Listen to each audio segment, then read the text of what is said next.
नमस्कार, welcome to my YouTube channel. आज चाहिँ म एउटा सानो भ्लग बनाउन गइरहेको छु, जुन भिडियो चाहिँ अहिले पछिल्लो समयमा भएको समसामयिकलाई लिएर चाहिँ बनाउन गइरहेको छु।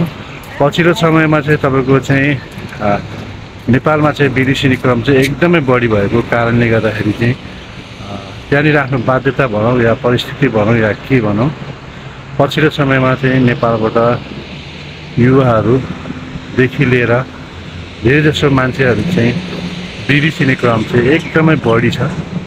त्यसैले यही विषयलाई लिएर चाहिँ म एउटा सानो ब्लग बनाउन गइरहेको छ र त्यस क्रममा मेरो भाइ उत्तम श्रेष्ठ पनि बाध्यता भनौँ या परिस्थिति भनौँ या समयको माग भनौँ या नेपालको परिस्थितिको कारण आज मेरो भाइ पनि परदेशिनु परेको छ।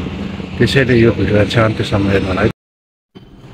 अब भाइलाई चाहिँ बिदाईको कार्यक्रमको तयारी गर्दै आफ्नो आफन्त अनि इष्टमित्रबाट चाहिँ टिका ग्रहण गर्दैको अवस्था छ। अब केही समयमा चाहिँ उसको गाडी पनि आउँछ। त्यसपछि हामी चाहिँ तस्बिरहरू लिँदैछौँ अनि गाडीको प्रतीक्षा पनि गरिरहेको छौँ। भाइको मुहारमा केही मात्रामा मुस्कान पनि आएको छ र परिवारसँग बसेर सामूहिक तस्बिर पनि लिने अवसर पाएको छ र हामी गाडीको पर्खाइमा छौँ।